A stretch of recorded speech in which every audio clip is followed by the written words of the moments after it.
Horizon d'Afrique, en direct du studio Thomas Sankara, où les questions africaines sont abordées sans langue de bois. Ladies and gentlemen, thank you so much and welcome to Horizon d'Afrique, a program of Kwazambia African TV. I am Frank Tucker Iban, your host, and we always like to meet you on these days to make sure that we are presenting what's going on in the community, talking about what's making the spotlight. Today I'm having guests that are not unusual or unknown to the community of Omaha. We will have the time to talk about what's going on, what are the activities, and what is it that they're coming on the spotlight with. So I have Marie-Helene. Marie-Helene, how are you today? I'm fine, thank you. Good to have you, Marie-Helene. Thank you. All right, so Marie-Helene, you were born in Burundi and you grew up in Rwanda. You're a citizen of the world, aren't you? Yes, I was born in Burundi. I grew up in Rwanda. I'm from Belgium originally, and I also worked in Brazil for about 2 years, and I'm now in the United States. Excellent. Glad to have you today then. Thank you. All right. And I also have your spouse. This is Dr. Petrescu, Adrian. Doctor, how are you today? I'm very good, thank you. We're glad to have you. Nice to be here. Excellent. All right. So, ladies and gentlemen, once again, this is Frank on Horizon d'Afrique, where we talk about the community issues, things that are concerning the refugees communities in Omaha, Nebraska, and things that are actually concerning the society. So today, we will talk about Marie-Helene and Dr. Petrescu, who have come to be known as the power couple. Power couple. That's a strong word. What is that all about? It is, but Adrian will talk about it. Adrian? It's more of a neighborhood joke, but I guess, if people call you that, you have to actually meet those expectations. So right. About a year ago, this month, our friends and community leaders asked us to help with a project that eventually got called Save Yates, to save a building. And so they said, well, you're the power couple, you help us save this building and make it into a community center. I can see that. Now, and that's the reason why we're here today. We want to talk about Save Yates. The two of you have come to the spotlight in Omaha because of the Yates building and the whole project. Could you please bring us some light about what is Yates and what is it all about, and why are you two so on the spotlight about it? What's going on? Marie-Helene? Okay. Well, we live in Gifford Park neighborhood, which is around Midtown Crossing, just north of Midtown Crossing. And Yates refers to an old brick building that was previously an elementary school built more than 100 years ago. It belongs to OPS, Omaha Public Schools, and it closed in 1997 because the building was too small for the number of kids in the neighborhood. It remained closed for quite a while, and in 2007, OPS decided to reopen it and make it an educational community center for migrants and refugees. And they were organizing English classes, computer classes, sewing classes, art classes, and a lot of things for migrants and refugees, and also learning English with kids in the classroom. 4 years ago, OPS told the neighborhood that they wanted to tear down that building to build a new elementary school because we had passed the bond, and the neighborhood was finally getting a new elementary school. And we said, no, that's not what you should do. You should build a new elementary school somewhere else in the neighborhood and keep the building. And we managed, and we won a first time. Last year, OPS got back to us telling us, well, we closed the building, we moved the programming to another building, and we will sell that building. And we started a whole campaign to save the building, to buy the building for the community. All right, thank you so much, Marie-Helene. So, Dr. Petrescu, so to piggyback on what Marie-Helene was talking about, what do you think has been the main challenges in securing the opportunities that the Yates buildings can offer the community? Well, first we had to get our voice heard. We had to get in front of the Omaha Public School Administration, Superintendent Dr. Sharon Logan, and support the programs, and get a better sense of how the programs were benefiting the entire community of English learners in Omaha as a whole. And so we went and we had several public speaking public comment speaking engagements, where we put together back before the pandemic, 60, 70, 100 people in Omaha Public Schools Board of Education meetings, and everybody was showing their progress from not speaking a word of English to getting a driver's license, to getting, becoming an entrepreneur, producing their own things and selling those things in the market. We were lucky because we have saved Yates the first time. Right. And part of what we did the first time was to show how much that building means to the community.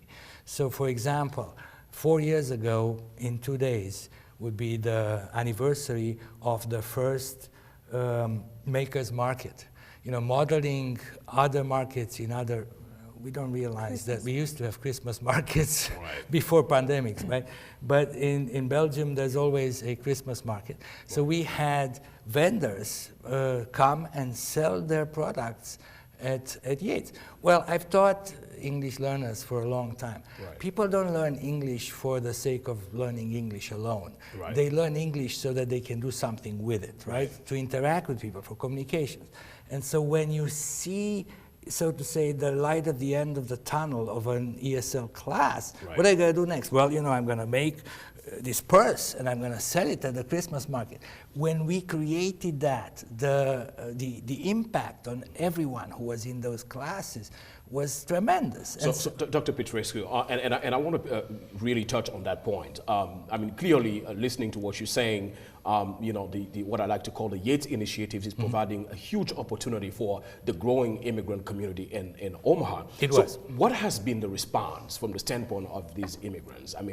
How is the community of immigrants in Omaha receiving the Yates message? It was very easy to organize. It was absolutely very easy to organize. The minute Omaha Public Schools announced that they were going to close the building and move the programs, it wasn't very hard for us to gather all the support we needed to go and make that point to the Omaha Public School Board of Education. And so they did. They understood us. But from there, we had to brainstorm further to actually raise $1 million.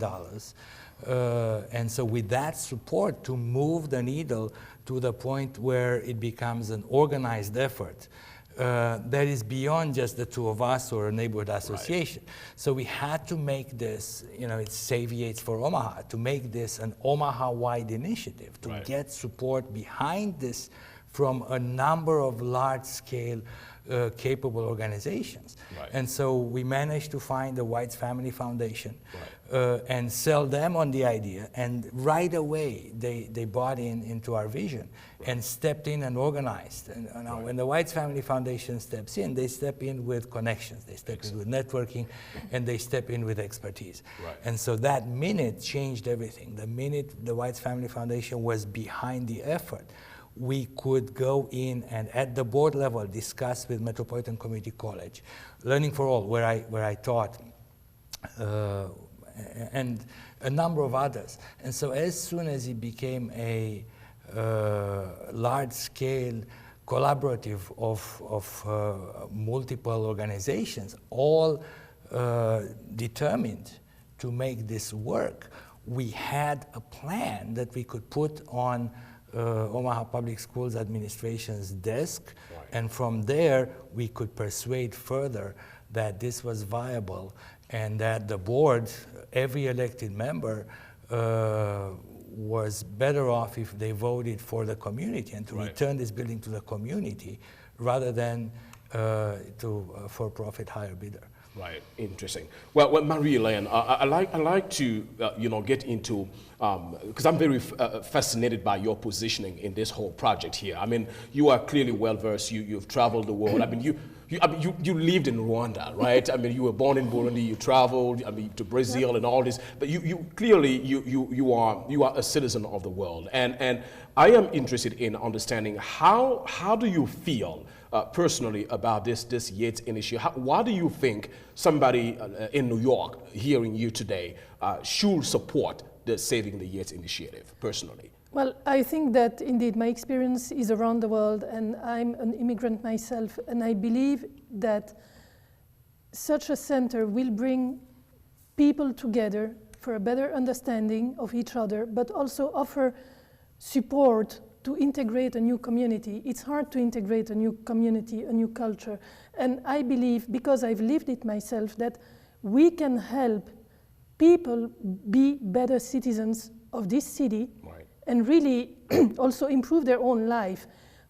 Knowing the language of the country you live in is so important. I lived it myself. When I got to Brazil, I didn't speak Portuguese at all. So I went there without speaking a word of Portuguese. Now you're fluent. I used to be fluent with the accent right. from the Northeast. Okay. The thing is that people would talk to me in Portuguese, and to better understand the people, to better understand life and integrate their culture, you have to speak the language. But right. You have, as Omaha as a community, has to offer support. It's hard to go through administration and through the bureaucracy. So if we can help everyone, because we focus on immigrants, but the community center will be multi-generational, multicultural. Metro Community College will also offer programs for the entire community, from toddlers to retired people. Any culture, right. Any race. So everybody is welcome, because that's how you get more diversity and inclusion, and that's how we build a better community. Excellent. Thank you so much, Marie-Helene. And I'll get back to you, Dr. Petrescu, on this. Today, where is the project standing in terms of final decisions? Have we been able to actually save Yates? Is Yates still needing to be saved today? What's going on? Today we added this D. We saved Yates. Right. Because the vote was taken. Congratulations. Thank you. The vote was taken by the Omaha Public School Board of Education on November the 16th. Right. And so I was nearly crying when the vote was, before the vote, everybody who would vote in our favor, who voted in our favor, explained their vote, and they explained how their story related to us, right, and to the folks who we represented. We represented everyone who somehow, as a parent, had to, my daughter, when she turned 12, she told me, "Daddy, my English is better than yours." And I congratulated her on right. it, right? But what she didn't know, because teenagers at that age don't realize, was that her mom and I, and her stepmom, supported that English as much as we possibly could. Right. And at some point, that child becomes a better speaker of English than the parent. Well, that's what Yates does. And so when the board heard us and heard the stories and recognized the importance of continuing to nurture this in the community for everyone, I was thrilled.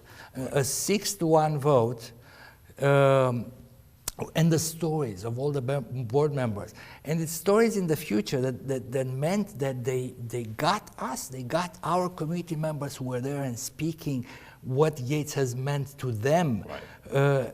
Everyone from Omaha, right? And so in the end, the closing, a real estate closing will happen very soon. Yes. And as soon as that happens, all the partners can settle in. And as they settle in, they start advertising, but most of them are already in the business. Learning for All has been operating for 2 years. Metropolitan Community College has continuing ed, so it's not just for refugees and immigrants. It is continuing education, as my dear bride was saying. I can go there and study professional photography. If I want to become a next Tom Mangelson, right. At my age, why not, or a next chef, or pick your example. Right. And so those kind of things will be there. One of the projects that I'm really excited about, we have to make those purchases. We got an Omaha Community Foundation grant to have something called Science and Arts in Parks.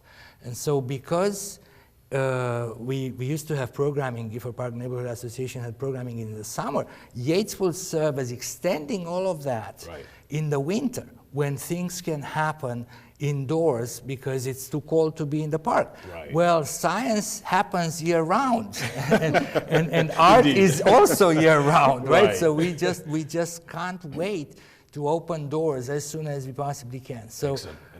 And we are definitely all looking forward to that. So Marie-Helene, I will get into this one more time. the whole initiatives of making sure that Yates Yates is saved and he's been saved. So in the horizon, what do you think should be or will be an added value for this new immigrant arriving here in Omaha, Nebraska, and hearing for the first time about the Yates? What are how do we get to meeting you? How do we reach out to the Yates today? Well, today, you go to the Facebook page, Save Yates for Omaha, to have the most up-to-date information, right. And you can communicate with us. In the near future, as soon as we can open and start offering services, the added value is that you will have several organizations working together to offer services for all. And so not only ESL classes, but also Restoring Dignity offers classes about cleaning and offers furniture and help immigrants. Then you have the D2 Center, that's for youth in trouble, getting them back on track, right, in high school. You have the Refugee Employment Center. Well, they know everything about welcoming refugees in the community. So it's an integrated community center, and everybody is welcome. So as soon as we get the opportunity to open, there will be someone there to welcome. And it's on Davenport and 32nd. Thank you so much, Marilyn. Dr. Petrescu, I will get back to you on this. Too often when immigrants arrived in the United States in general, or let's just say that the journey of migration is never an easy journey for anybody anywhere in the world, right? So today, I mean, the two of you, power couple, I mean, running through, I gotta give it to the two of you, right? I mean, running through the decision-making body of Omaha and the bureaucracy to secure such initiatives, had to demand a lot of courage and a lot of, will and determination to do so. But what is your message to those immigrants here in a community who have these projects, these ideas, but still yet can't, quite, get out there to the public and do things like you just did? What's your message? Just dream, dream big, and as big as you dream, then put effort behind it, and those dreams will come true. I've been in the United States for 25 years, and at some point I got my citizenship, and so naturally I feel for everyone who's traveling across the same kind of journey. Right. And so one of the things that happened behind this camera is a former graduate student of mine, Pierre, who facilitated that I can help with ESL and GED classes. Right. And he asked me to teach American culture for folks who will not only learn English, but what do you learn English for? So eventually, one of the ways in which I trick my learners, my students, was to show them this. And so this is the United States Citizenship and Immigration Services civics flashcards for the naturalization test. Right. So at some point you will have to do that. You'll have to go in front of a immigration officer, and they will ask you questions, right, to take the citizenship test.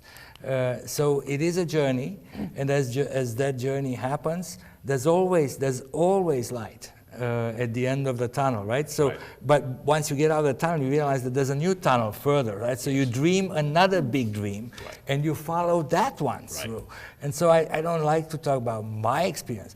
I like to say I have a Togo-born, yes, African-American naturalized citizen, right, as a graduate student of mine who's producing this show right there. And so, and he was the director and the founding director of a center, right, for who is now, that center is now a partner in the Yates effort, right, and Yates Illuminates. And so there's always some bigger dream that once you accomplish the last one, you can dream bigger, and then that will come true, right, because you put effort for it. That's beautiful. That's beautiful. I want to add something that is much more pragmatic. You may have big dreams, but you also need to find allies who believe in your cause. Indeed. And you have to have a clear vision and make sure that you can realize your dream. Mm-hmm. Because it's nice to have dreams, but they must be somehow practical, and you have yes. to find a way to show that it will work. And the other thing, as immigrants, we have a tendency when we arrive in a country to try to find our peers from the same country, because they've been in the community for a little bit longer, they can help, and you find support and comfort because it's hard. Right. I would say that's the first step. After that, you have to go out. Right. You have to meet new people. You have to make allies and share your dreams, your vision, your projects with others. Don't stay in your own community. It's important to spread. Right. It's important to meet new people. What a beautiful message. Thank you so much for the two of you. So at Kwazambia African TV, we like to close our programs with a frank question, something very frank. So I'm going to ask this, because the two of you, power couple, doing all these big initiatives in the community. Are you planning on running for office here in Nebraska? Dr. Petrescu. Yeah. I already did. And so I won a lot of support. I made lots of friends. 18,321 Omahans have trusted my position in education and entrepreneurship education for all. Unfortunately, that wasn't enough, but I will continue to do so. So yes, absolutely. It's not an option. It's not something I take off the table. But I'm busy with opening the door at Yates right now.